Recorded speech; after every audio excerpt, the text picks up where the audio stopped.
नमस्कार, मैं प्रांशी राठौर और आप देख रही हैं नेक्स्ट 9 न्यूज। समाजवादी पार्टी के संरक्षक और उत्तर प्रदेश के 3 बार मुख्यमंत्री रह चुके वरिष्ठ नेता मुलायम सिंह यादव जी के गुजर जाने के बाद अब मैनपुरी सीट खाली पड़ी हुई है और इस सीट को लेकर सियासत तेज हो चुकी है। दरअसल जहां एक तरफ सपा प्रमुख अखिलेश यादव ने अपनी पत्नी डिंपल यादव को प्रत्याशी के तौर पर मैदान में उतार दिया है, वहीं दूसरी ही तरफ यहां पर भारतीय जनता पार्टी भी मैदान में है। भारतीय जनता पार्टी जो नेताजी के सम्मान में कभी भी चुनाव प्रचार करती हुई नजर नहीं आई, ऐसा दावा किया गया डिप्टी सीएम केशव प्रसाद मौर्य की तरफ से। लेकिन अब यहाँ पर न सिर्फ केशव प्रसाद मौर्य ने ये दावा किया, बल्कि दूसरी ही तरफ उन्होंने ये भी कह दिया कि इस बार मैनपुरी सीट पर कमल ही खिलेगा। मालूम हो कि साल 1996 से लेकर अब तक नेताजी इस सीट पर जीत हासिल करते हुए नजर आए हैं। कभी नेताजी ने जीत हासिल की, कभी बलराम सिंह यादव, तो कभी धर्मेंद्र यादव, तो कभी तेज प्रताप सिंह यादव इस सीट से सांसद रहे। लेकिन अब पहली बार किसी महिला प्रत्याशी को यादव कुनबे की तरफ से समाजवादी पार्टी की तरफ से मैदान में उतार दिया गया है।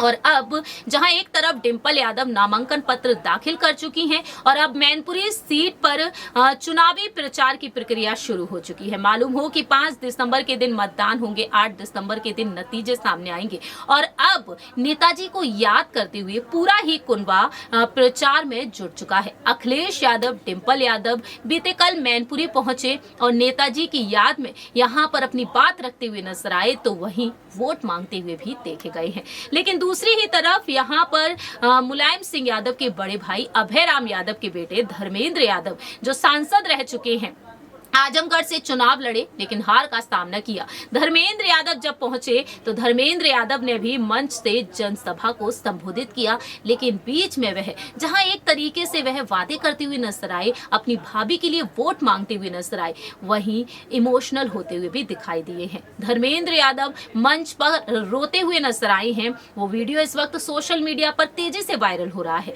लेकिन चुनावी प्रचार के बाद धर्मेंद्र यादव ने नेताजी को याद करते हुए अपनी दिल की बात को भी खुलकर रखा। उन्होंने क्या कुछ कहा, दरअसल यहाँ पर आप देख ही रहे होंगे हमारी स्क्रीन पर ये वीडियो। धर्मेंद्र यादव नेताजी के लिए यहाँ पर अपनी बात रखते हुए नजर आए हैं, लेकिन उन्हें याद करते हुए रोते बिलखते हुए भी देखे गए हैं। आपको दिखाते हैं धर्मेंद्र यादव का ये वीडियो। ये चुनाव नेताजी की श्रद्धांजलि देने का चुनाव है।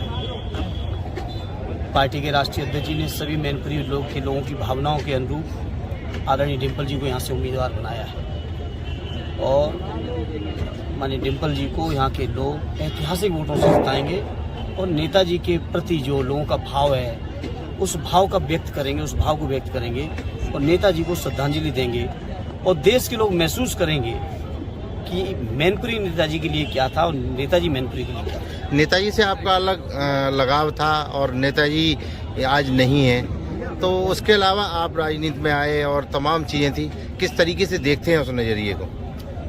हर रूप में देखने का मौका मिला नेताजी को, परिवार के मुखिया के तौर पर, पार्टी के मुखिया के तौर पर, हर मौके पर गाइड करने वाले और हर चुनौती में मजबूती के साथ हाथ पकड़ के उत्साह बढ़ाने वाला व्यक्तित्व था।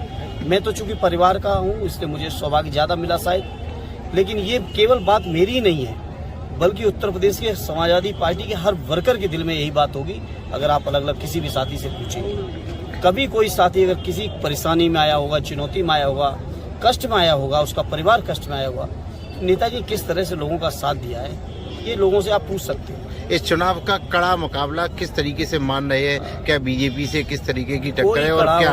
कोई कड़ाड़ा मुकाबला नहीं है। मैनपुरी के लोग जबरदस्त समर्थन देंगे आदरणीय डिंपल जी को और ज़्यादा से ज़्यादा, अधिक से अधिक दिलों से श्रद्धांजलि देने का काम करेंगे।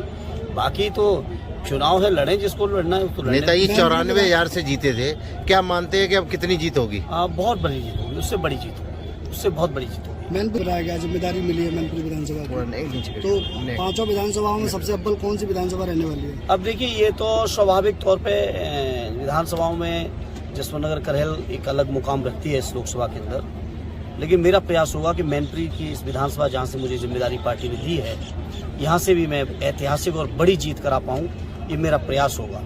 हालांकि आदरणीय उपस्थित सभी सम्मानित साथियों और पत्रकार मित्रों, मैंने कभी कल्पना नहीं की थी कि नेताजी के पिता भी कभी चुनाव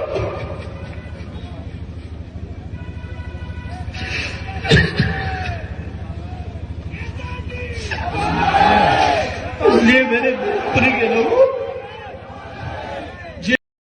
इसलिए मेरे मंच पर बैठे समाजवादी पार्टी के सभी सम्मानित नेतागण जो प्रदेश के कोने कोने से भी पधारे और मैनपुरी की विधानसभा से लोग जाने जहां सभी सम्मानित नेतागण, मैनपुरी विधानसभा के सभी मेरे सेक्टर प्रभारीगण, बूथ प्रभारीगण, उपस्थित सभी सम्मानित साथियों और पत्रकार,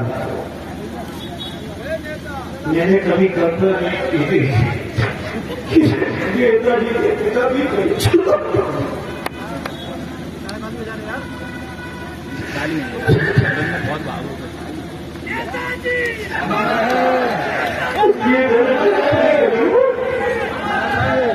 जिन लोगों ने भैया नेताजी के बाद के चुनाव को चुनौती देने की कोशिश की है, अपने वोट के माध्यम से इतना भरपूर जवाब दे देना, मुंहतोड़ जवाब दे देना कि कभी भी ये लोग नेताजी के नाम का ढोंग न कर पाए, ये मेरी आप सबसे अपील है, प्रार्थना है। जो लोग 2 दिन पहले श्रद्धांजलि दे रहे थे सैफई में, वो आदमी डिम्पल यादव जी के खिलाफ उम्मीदवार में घूम रहे, और मेरे मैनपुरी के क्रांतिकारी लोगों, आप बर्दाश्त कर लोगे इन बातों को? बताओ मेरे मैनपुरी के लोगों, बर्दाश्त करोगे? क्या नहीं किया नेताजी ने ऐसे लोगों के लिए जिनकी छोटी पहचान थी, उस पहचान से दिल्ली की संसद होते उत्तर प्रदेश की विधानसभा तक पहुंचा दिया। वो लोग आज बड़ी बड़ी बातें कर रहे हैं। तब मैं मैनपुरी के लोगों इस मंच से कहना चाहता हूं, एहसास है मुझे इस मैनपुरी की एक एक चीज का। शायद कोई मैनपुरी का ऐसा गांव होगा जिस गांव में नेताजी के फिर हुए काम ना हो। शायद इस मैनपुरी का कोई परिवार होगा जिस परिवार की समय के साथ साथ नेताजी ने जरूरत की मदद न की हो। नेताजी के पिता भी कभी चुनाव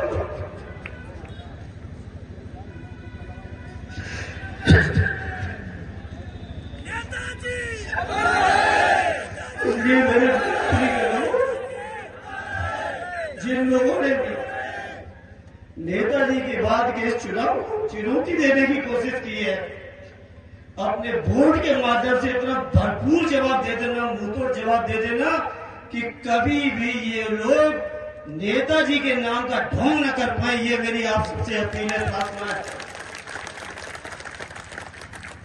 जो लोग 2 दिन पहले श्रद्धांजलि दे रहे थे सैफई में, वो आदमी डिम्पल यादव जी के खिलाफ उम्मीदवार में घूम रहे, और मेरे मैनपुरी के क्रांतिकारी लोगों, आप बर्दाश्त कर लोगे इन बातों को?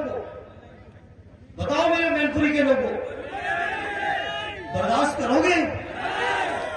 क्या नहीं किया नेताजी ने ऐसे लोगों के लिए जिनकी छोटी पहचान थी, उस पहचान से दिल्ली की संसद होते उत्तर प्रदेश की विधानसभा तक पहुंचा दिया। वो लोग आज बड़ी बड़ी बातें कर रहे हैं। जैसा कि आप सभी ने देखा जाना किस तरीके से धर्मेंद्र यादव ने अपनी बात रखी। मालूम हो कि 10 अक्टूबर की सुबह गुरुग्राम के मेदांता हॉस्पिटल में नेताजी ने अंतिम सांसें ली, और अब उनके गुजर जाने के बाद पूरा ही परिवार जहां एक तरफ गम में डूबा हुआ है, लेकिन चुनावी रणनीतियों पर भी यादव कुनबा ध्यान दे रहा है। अब नेताजी की इच्छाओं को सभी पूरा करने में जुट चुके हैं। अभयराम यादव जो राजनीति में एक्टिव नहीं थे, लेकिन स्टार प्रचारक के तौर पर वह नजर आ रहे हैं। धर्मेंद्र यादव अखिलेश और डिंपल के समर्थन में हैं, और वह नेताजी को याद करते हुए पल पल रोते बिलखते हुए भी नजर आते हैं। 82 साल की उम्र में नेताजी इस दुनिया को अलविदा कहकर चले गए, जिन्होंने इस पार्टी को 30 साल पहले स्थापित किया था। 3 बार वह मुख्यमंत्री रहे, 1 बार रक्षा मंत्री, और वहीं 7 बार सांसद और 10 बार विधायक रहे। नेताजी जो पीएम बनने तक की लड़ाई में भी, यानी कि पीएम बनने तक के लिए भी वह आगे बढ़ते हुए नजर आए, लेकिन अब देखा जाए तो लोकसभा तक इस पार्टी को पहुंचाना है, नेशनल लेवल पर इस पार्टी को पहुंचाना है और उनकी इस इच्छा को पूरा करने के लिए उनके छोटे भाई प्रसपा प्रमुख शिवपाल सिंह यादव को भी मना लिया गया है। अब देखना दिलचस्प होगा कि किस तरीके से नेताजी की याद में नेताजी को एक अलग अंदाज में श्रद्धांजलि देने के लिए और उनके उस सपने को पूरा करने के लिए पूरा ही परिवार किस तरीके से एड़ी चोटी का बल लगाते हुए नजर आ रहा है। फिलहाल देखा जाए तो जीत किसकी होगी, इस पर सभी की निगाहें टिकी हुई हैं। हमारी इस रिपोर्ट में इतना ही। बाकी की तमाम अपडेट्स के लिए आप देखते रहिए नेक्स्ट 9 न्यूज।